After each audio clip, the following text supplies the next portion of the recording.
Bonjour à tous, soyez les bienvenus sur Média 1 TV Afrique. Je suis ravie de vous retrouver pour ce numéro de Croissance Verte. Aujourd'hui, nous parlons de la gestion des eaux usées à Dakar, au Sénégal. Depuis quelques années, plusieurs quartiers de la capitale sénégalaise sont touchés par le phénomène du déversement d'eau usée en pleine rue ou du retour de ces eaux dans les maisons à travers les canalisations.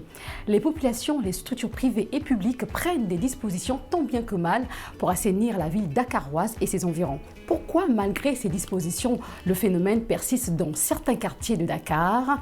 Quels sont les mécanismes mis en place par le gouvernement sénégalais pour évacuer les eaux usées? Quel est le niveau de responsabilité des populations face à cette problématique? Des réponses en deuxième partie de cette émission avec notre invité, M. Pedre Sy, directeur de l'exploitation et du contrôle de l'ONAS, Office national de l'assainissement du Sénégal. Mais avant, je vous propose de regarder ce reportage de Daouda Sow et Bachir Yasboudian.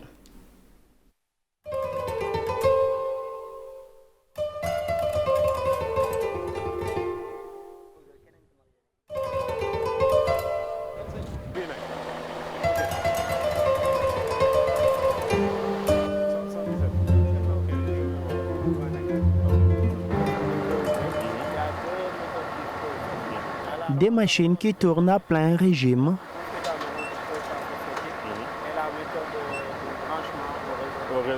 Des ouvriers rompus à la tâche. Nous sommes à la station d'épuration des eaux usées de Cambérène, située en banlieue de la capitale sénégalaise.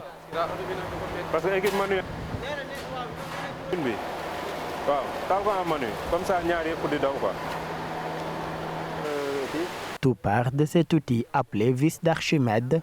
Il s'agit d'une machine élévatoire fonctionnant à pression atmosphérique qui sert à transférer des solides ou d'impulser un mouvement à un liquide. Activité de curage qui nous permettent de curer la grosse conduite qui arrive ici. C'est ici que sont collectées les eaux pluviales et usées de Dakar, provenant des différents quartiers de la capitale sénégalaise. À travers différentes étapes et machines, elles sont traitées pour leur usage futur. Toutes les eaux qui proviennent des Almadies, de Yoff, de Grand Yoff, de Pikine, de Guédiawaye et des Maris, hein. Toutes ces eaux-là se retrouvent au niveau du relèvement et le relèvement se charge de relever en fait l'eau jusqu'à une certaine hauteur. Parce que pour des soucis d'énergie, il est préférable de ne pas transvaser avec des pompes. Donc on relève jusqu'à une certaine hauteur et le reste du traitement se fait par gravitaire. Donc c'est pour économiser en énergie. C'est pour cela qu'on a utilisé les vis d'Archimède qui nous permet de relever et de pouvoir faire un traitement par gravitaire, ce qui fait que l'ensemble du processus va se faire sans transfert par pompe. Non loin, les eaux reçues via le réseau d'assainissement de l'Office national de l'assainissement du Sénégal sont séparées des matières solides et autres déchets encombrants. Un moment tout aussi important qu'étonnant. En effet, beaucoup de déchets solides de petite, moyenne, voire même de grande taille y sont extraits. Lorsque les populations... Et puis des fois, par exemple des pneus, j'ai l'impression que ce sont les populations qui ouvrent et qui mettent ça. Le tout forme au final un tas d'immondices provenant des ménages ou de leur réseau de canalisation. Là, on voit que ce sont les déchets qui proviennent du dégrilleur, hein, ce qui prouve que notre réseau nous amène beaucoup de déchets.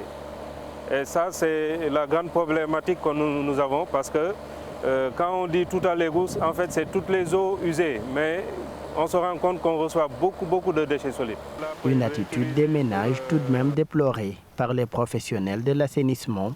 Ces derniers, qui comptent davantage miser sur la sensibilisation, plaident pour un changement de comportement. Lors des travaux de curage ou bien de débouchage, on se rend compte que c'est du n'importe quoi qu'on retrouve dans le réseau. On trouve des bols, on trouve des sacs, on trouve des chaussures, on trouve du tout. Et ça, je pense qu'il y a un travail de sensibilisation à faire. Malgré ça se fait, mais il faudrait qu'on continue à le faire. Et peut-être que la population va nous accompagner dans ce sens. Ce changement, c'est ce que cherchent à impulser les autorités de l'Office national de l'assainissement du Sénégal. Le bâtiment est situé sur la route de Hann, un quartier de Dakar. À travers différents projets et programmes, l'État du Sénégal finance la question de l'assainissement à hauteur de 300 milliards de francs CFA, soit près de 5 millions d'euros. Je donne seulement 2 exemples qui sont très importants. Je vous ai parlé tout à l'heure de l'émissaire de Cambérène qui reçoit 35 000 m3 jour, qui a une capacité de 20. Nous avons un financement de la Banque islamique de développement qui va permettre de passer la capacité de traitement de 20 000 à 90 000 m3 jour. Sur une période de 50 ans, nous serons couverts. Donc ça va permettre un traitement des eaux usées. Vous avez l'important projet qu'on dit emblématique de la baie de Hann, également qui va permettre de traiter tous les rejets industriels. Voilà, je pense que c'est 2 projets phares. Des investissements colossaux pour un meilleur réseau de drainage et de traitement des eaux usées et pluviales, même si des problèmes subsistent toujours. Quand on voit les problèmes que nous avons en filigrane, c'est un dysfonctionnement dans notre système d'aménagement des territoires que nous payons aujourd'hui. Je pense qu'il faut réfléchir de façon beaucoup plus holistique pour que tous les acteurs qui interviennent puissent être pris en compte et donner leur avis. Malheureusement, ce n'est pas encore le cas. L'actuel directeur de l'Office est installé depuis 2 ans. Il a tenu à marquer son magistère par des décisions et mesures de nature à redorer l'image de la structure. J'ai travaillé sur 2 axes quand je suis arrivé ici. Le premier, c'est au niveau de l'organisation des ressources humaines. Quels que soient les financements que vous avez, quelle que soit la volonté que vous avez, quelle que soit la volonté politique de l'État du Sénégal, si vous n'avez pas les bonnes ressources humaines, vous n'arrivez à rien du tout. Donc les 3 premiers mois quand je suis arrivé, je me suis battu sur ça. Et je pense qu'avoir eu des résultats assez probants. Le deuxième point, je pense, auquel faisait l'ONAS, c'est la confiance. Les bailleurs, certains étaient en train de partir. On n'avait pas forcément bonne presse. Et justement, j'ai dû me battre pour travailler pour regagner cette confiance. Aujourd'hui, ce n'est pas nous qui allons, mais ce sont les bailleurs qui viennent vers nous. Je pense sur ce point, nous avons fait beaucoup de progrès. Naturellement, il y a le reste qui est le quotidien, c'est suivre les projets pour qu'ils soient exécutés de façon optimale et dans les délais prescrits.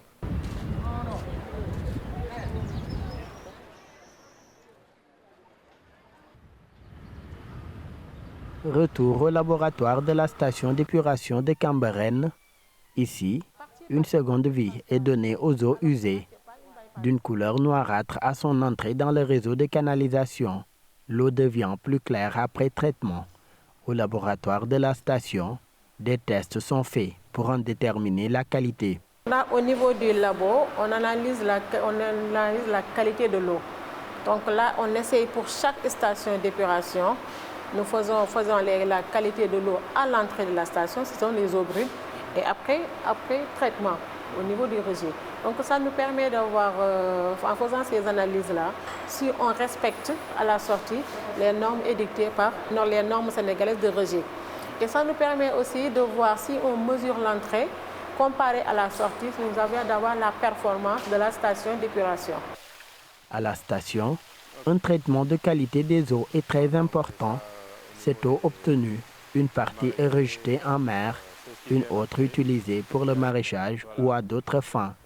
L'organisation et la distribution est d'ailleurs confiée à Rawan, un jeune diplômé en arabe.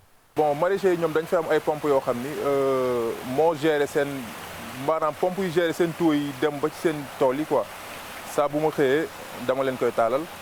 Bon, comme pour ñu mëna am ndox ñu mëna arroser sen mbay yi quoi. Su dee borom chantier yi camion yi tamit saa bu ñëwee man maa gérer potence bi quoi, potence bi nga xam ne ci la ñuy amee ndox. Sur le site, une étape est cruciale dans le processus d'épuration. Il s'agit du passage au bassin d'aération.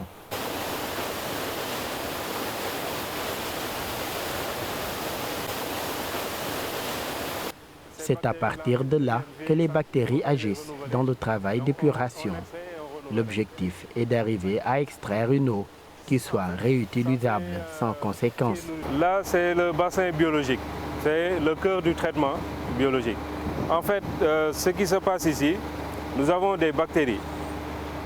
Donc ce sont les bactéries qui vont se nourrir de la pollution qui se trouve dans l'eau. Maintenant, l'idée c'est de manière imagée, c'est comme une société avec une population bien déterminée. Donc il faut leur amener à manger. Donc c'est la pollution qui vient avec l'eau.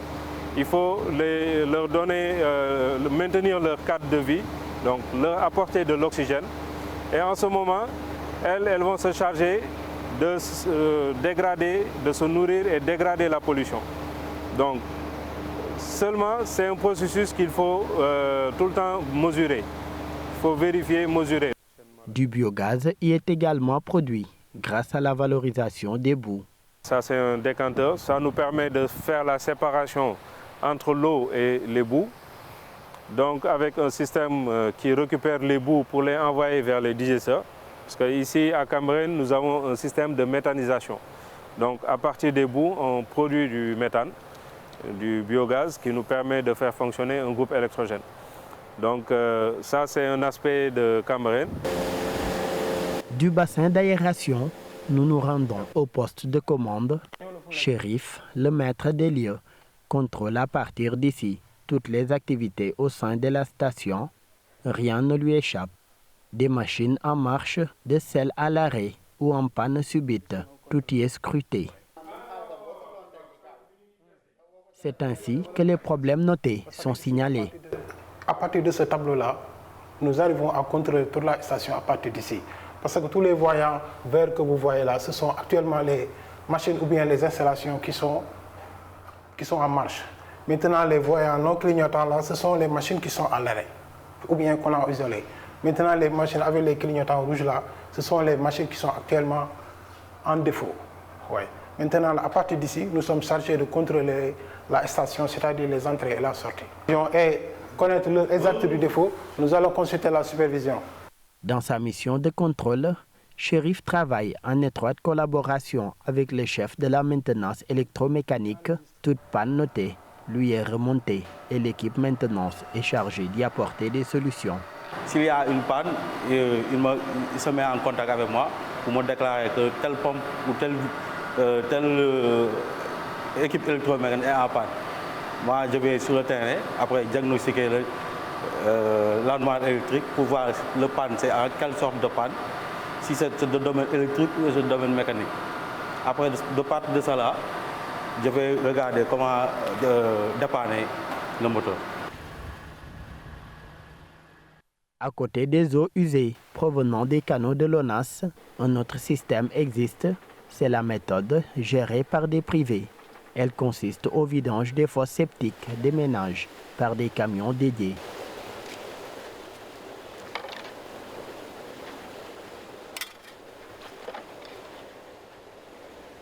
Certains d'entre eux collaborent avec la station, une façon de préserver l'environnement et d'éviter le déversement anarchique des déchets dans la nature. On enlève tout ce qui est sable et graisse. Pourquoi? Parce que le sable, ce sera nocif pour les équipements. Ça risque d'accélérer l'usure des équipements qui se trouvent en aval. Et la graisse, elle est nocive pour le traitement. Parce qu'on a un traitement biologique. Donc ce sont des bactéries qui ont besoin d'oxygène. Et la graisse, à partir d'une certaine concentration, va constituer comme de l'hydrocarbure. Il va empêcher en fait l'air de pénétrer. Voilà.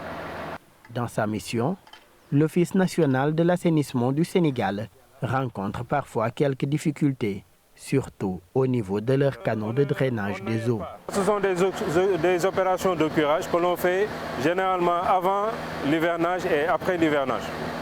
Donc ça nous permet, nous, de curer l'ensemble des déchets solides et le sable qui se trouve dans la conduite 1400, la plus grande conduite. La station d'épuration de Cambérène a été construite en 1989. Elle a été réhabilitée pour renforcer les installations de la station existante et accroître la capacité de traitement qui a atteint aujourd'hui plus de 19 000 m3 par jour. Des travaux d'extension sont d'ailleurs en cours pour mener la station d'ici 2041 a une capacité de plus de 90 000 mètres cubes d'eau traitée par jour. Une seconde vie pour les eaux usées, c'est encore possible. Et nous sommes avec Monsieur Pedressi. Merci d'être avec nous. Merci, madame. Alors, comme on vient de voir dans le reportage, les eaux usées envahissent certaines zones à Dakar et cela préoccupe au plus haut point les populations, mais encore certaines structures publiques. Quelle lecture faites-vous de cette situation? En fait, merci. Vous savez, le reportage qu'on vient de voir, vous avez vu ce qu'on sort maintenant comme déchets et comme, disons, éléments solides qui ne devaient pas être dans l'eau usée. Notre principal problème, c'est ça. Si on prend la région de Dakar, Dakar ville a un réseau qui a plus de 70 ans d'âge. 70 ans d'âge, et c'est un réseau qui est en amiante-ciment. Ce type de réseau est dépassé. On a à peu près en moyenne 2 casses par jour au niveau de Dakar. Ce qui motive même les mesures que l'État a prises maintenant pour pouvoir faire le renouvellement maintenant de ce réseau.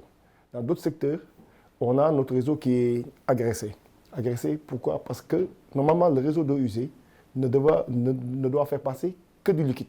Mais la majeure part du temps, on trouve tout ce qui est matière solide. L'autre problème aussi, c'est le problème qu'on a, le vol des plaques. On a des canalisations, des plaques qui permettent de fermer, de protéger donc maintenant les regards d'égouts qui sont volés. On a aussi le comportement des populations. Certaines ont tendance à mettre des corps solides dans le réseau d'eau usée. Mais malgré tout ça, l'État a pris les devants. En faisant quoi? On a mis en place ce qu'on appelle un service d'entretien et de maintenance à travers une plateforme où quand vous appelez le numéro vert, qui est le 818 12 10 12, et donc on a nos sous-traitants ou bien nos l'ONAS qui interviennent maintenant pour pouvoir remettre en état maintenant ces problèmes d'écoulement ou de déversement d'eau usée. Et le phénomène est beaucoup plus accentué pendant la saison des pluies. Vous avez vu le reportage, ce que mon collègue a dit, M. Mendes. Nous sommes obligés de faire ce qu'on appelle des opérations pré-hivernales. Ce qui fait que nous mettons beaucoup d'argent pour curer les canaux et les réseaux aussi bien eaux usées et eaux pluviales avant la saison des pluies, pendant et après, pour permettre une bonne évacuation. Alors, dans le reportage, nous avons vu également le dispositif de l'ONAS, le dispositif que vous avez mis en place. À quoi sert cette eau traitée? C'est vrai qu'on a vu dans le reportage, une partie est jetée à la mer et une autre sert également à la culture intensive des légumes. À quoi sert réellement cette eau traitée? Parce que dans nos missions, on a ce qu'on appelle la valorisation des sous-produits issus maintenant de l'épuration. Parce qu'en faisant le traitement des eaux, on peut avoir l'eau épurée qui est traitée jusqu'à un niveau. Vous avez vu, l'eau est assez claire. On peut avoir du biogaz. On peut avoir aussi ce qu'on appelle la boue stabilisée qui sert d'engrais. Nous, dans nos missions que l'État nous a assignées, donc nous devons faire la valorisation des eaux usées. Au niveau de la station d'épuration de Cameroun, sur les 19 200 mètres cubes jour qu'on traite actuellement, on peut traiter jusqu'au niveau tertiaire les 5 700 mètres cubes jour. Une fois traitées, ces eaux sont maintenant colorées. Je donne un exemple bien simple, on met du javel tout simplement pour neutraliser tout ce qu'il y a comme qui et cette eau-là maintenant est distribuée. On a plusieurs usages possibles. Les maraîchers qui sont, tout ce qui a les fleuristes qui sont à côté de la station d'épuration pour bénéficier maintenant de cette eau. On a aussi des réseaux de drainage de canalisation qu'on a mis derrière. On a derrière la station d'épuration de Cameroun, on a à peu près alimenté 100 champs pour permettre aux gens de pouvoir travailler maintenant toute l'année. L'autre usage aussi, c'est tout ce qui est travaux de BTP. Les gens qui font des travaux de BTP, ils viennent prendre de l'eau chez nous, ou bien même les stades, les gens qui veulent arroser les gazons, arroser les stades, ils viennent prendre cette eau maintenant chez nous. Donc vous garantissez la qualité de ces eaux déjà utilisées, les eaux usées. Voilà, vous avez vu, on a un laboratoire, vous avez vu le laboratoire, c'est le laboratoire maintenant qui est garanti. Donc chaque ouvrage, de l'entrée à la sortie, on mesure les performances de chaque ouvrage. Et on connaît parce qu'on a nos propres normes, les normes sénégalaises, qui nous garantissent que lorsque je prends l'exemple des matières en suspension, quand vous entrez à un niveau, disons, vous pouvez entrer à 500 mg par litre, vous devez sortir à 50 mg par litre. La DBO5, quand vous entrez peut-être à 1000, vous devez sortir à 40. Donc ça, nous le garantissons, c'est le laboratoire central maintenant qui le garantit. Si les eaux ne sont pas de bonne qualité, les eaux ne sont pas données au marché, mais tout est envoyé en mer. Est-ce que vous vendez cette eau traitée ou pas? Oui, une partie est vendue. Une partie est vendue parce qu'en fait aussi, il faudra qu'on puisse avoir un équilibre financier. Mais c'est vraiment epsilon par rapport à nos charges. C'est vraiment epsilon par rapport à nos charges. Mais ça permet uniquement, deuxièmement aussi, au-delà de ça, de permettre aux maraîchers d'avoir une eau de qualité, d'éviter d'utiliser, comme ça se faisait il y a peut-être 5 ans, 6 ans, les eaux brutes, les eaux qui ne sont pas traitées. En leur donnant cette eau traitée, garantie à la sortie, maintenant colorée, on sait qu'au moins ils auront accès à une eau de qualité pour une agriculture urbaine qui peut leur permettre d'augmenter leurs ressources. Donc ça, maintenant, c'est une chose que nous faisons. Même la boue stabilisée que nous pouvons, qu'on appelle engrais, qu'eux appellent engrais, peut permettre d'arrêter l'engrais chimique que les gens utilisent, l'urée. Alors, les dispositions sont prises du côté de l'État, l'ONAS et également les populations qui prennent beaucoup d'initiatives, mais on voit toujours ces eaux. Pourquoi ? Est-ce qu'il faudrait revoir les mécanismes mis en place? Bon, il y a plusieurs facteurs, comme je dis. Je prends Dakarville, on a un réseau qui est à peu près vétus. Mais l'État a mis en place des mécanismes. Je prends le réseau de la Médina, de Gueltapé et de qui actuellement on a un financement pour pouvoir reprendre tous ces réseaux-là et les mettre en norme. Ça, on a. Si vous allez au niveau de la station d'épuration de Cambérène, on est à peu près la station a été conçue pour 20 000 m3. On est en train d'aller à 90 000 m3. En allant à 90 000 m3, on va toucher 1 million de personnes. Ce qui veut dire qu'en réglant ce problème d'abord de la station d'épuration pour augmenter sa capacité, en passant de 20 000 à 90 000, presque 5 fois sa capacité, tous les problèmes que nous avons en amont, les investissements qu'on va faire vont nous permettre actuellement d'atténuer tous ces problèmes-là et ces phénomènes maintenant que nous avons.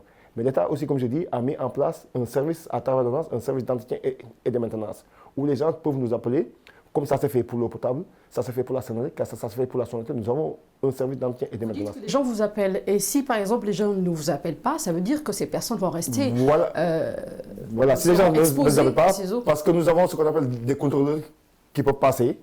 Il y a même d'autres. En fait, on va nous appeler par A ou maintenant par B. S'ils n'appellent pas à travers le numéro vert, il y a toujours, disons, dans chaque quartier, on a des délégués de quartier, on a des maires, on a des qui. Ces autorités-là finissent toujours par nous appeler pour nous dire qu'il y a tel problème dans telle zone pour nous permettre de pouvoir intervenir. La responsabilité des populations par rapport à cette problématique? Oui, les populations ont une bonne responsabilité dans ça. Comme je disais, si le réseau ne faisait passer que de l'eau, on n'aurait pas de problème. Mais vous avez vu sur le reportage, à l'entrée de la station d'épuration, ce qu'on a sorti comme déchets solides. Qui sont très visibles. Très visibles et qui viennent des ménages.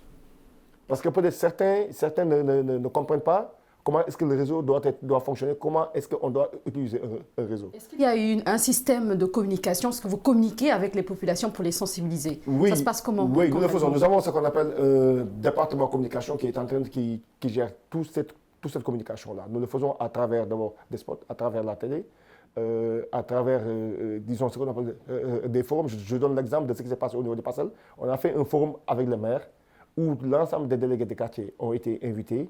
Puis certains leaders d'opinion, on a pu discuter pour leur dire quels sont ce qu'il faudra faire et ce qu'il faut éviter. Et nous sommes en contact avec l'ensemble des maires. Presque chaque les maires de qui nous sommes toujours en contact pour pouvoir discuter et trouver des solutions. On a même la possibilité, nous, quand les gens nous demandent de pouvoir nous déplacer, aller sur le site, pouvoir discuter avec les populations et pouvoir expliquer. Mais je sais que c'est un travail de longue haleine et qu'il faut continuer jusqu'à qu'on puisse avoir au moins les résultats que nous espérons. Le constat des eaux usées est presque le même dans certaines villes africaines. Quelle politique, justement, quelle politique faudrait-il mettre en place pour trouver des solutions durables en Afrique? Moi, je pense qu'à part il faut les infrastructures. Il faut les infrastructures peut-être dans certaines villes parce que nous avons l'habitude de recevoir des délégations qui viennent d'autres pays, qui viennent voir nous ce que nous faisons. En fait, dans l'Afrique de l'Ouest, nous sommes un peu plus en avance par rapport, comme je vous disais, à Dakar, le réseau... Le Sénégal est un bon élève. Oui, on peut le dire comme ça. Parce qu'on a, comme le DG disait, on a un investissement, on a près de 300 milliards qu'on est en train de mettre sur les infrastructures. Il y a des villes comme Tambacounda, comme Matam, comme Tivaouane, comme Touba qui ne disposent pas de réseau d'assainissement. Actuellement, ce que l'État est en train de mettre en place permet de prendre en charge ça. Parce qu'en fait, à mon avis, l'assainissement fait partie des indicateurs de développement d'un pays. Aussi bien la maîtrise de l'énergie, la maîtrise de l'eau potable, la maîtrise aussi de l'assainissement fait partie des indicateurs de développement d'un pays. Parce qu'on ne peut pas parler de pouvoir sortir de l'émergence, on ne peut pas parler de développement sans prendre en compte cet aspect-là. Qu'est-ce qu'il faut concrètement pour que ces pays africains arrivent presque au niveau du Sénégal, je dirais? Moi, je pense que c'est une politique... Au même niveau que le Sénégal. Voilà, c'est une politique volontariste et des investissements qu'il faut faire. Il faut faire des investissements maintenant pour régler, mais en utilisant des technologies qui sont adaptées à nos contextes. Ça, c'est extrêmement important. Il y a des technologies qu'il faut utiliser, qui peuvent être à moins de coûts, adaptées à nos contextes maintenant pour pouvoir régler ces problèmes-là. Alors, dernière question, nous sommes arrivés presque à la fin de cette émission. Et certains citoyens disent que les canalisations n'arrivent plus à supporter l'eau utilisée par les populations. Est-ce que c'est à cause de la démographie? Ça, c'est un très grand problème. Ça, je suis entièrement d'accord. Dans certaines zones, on a ce qu'on appelle un dépassement de capacité, aussi bien des réseaux que des stations de pompage. Vous avez 30 secondes. Voilà, je vous donne un exemple. Vous avez une zone comme les Parcelles d'Asseni où le réseau a été démarché pour des maisons à rez-de-chaussée. Actuellement, les gens sont à R+3, R+4, R+5. Et ce qui fait qu'un réseau qui a été démarché pour 10 personnes, on se retrouve dans une maison avec 50 personnes. Et ça impacte réellement sur le fonctionnement du réseau. Merci, Monsieur Pedreci. C'était un plaisir de vous recevoir sur ce plateau de Croissance Verte. Et je rappelle que vous êtes directeur de l'exploitation et du contrôle de l'ONAS, Office national de l'assainissement du Sénégal. Merci à vous d'avoir suivi cette émission. On se retrouve la semaine prochaine pour une autre thématique. Et prenez soin de vous. Les programmes continuent sur Média 1 TV Afrique.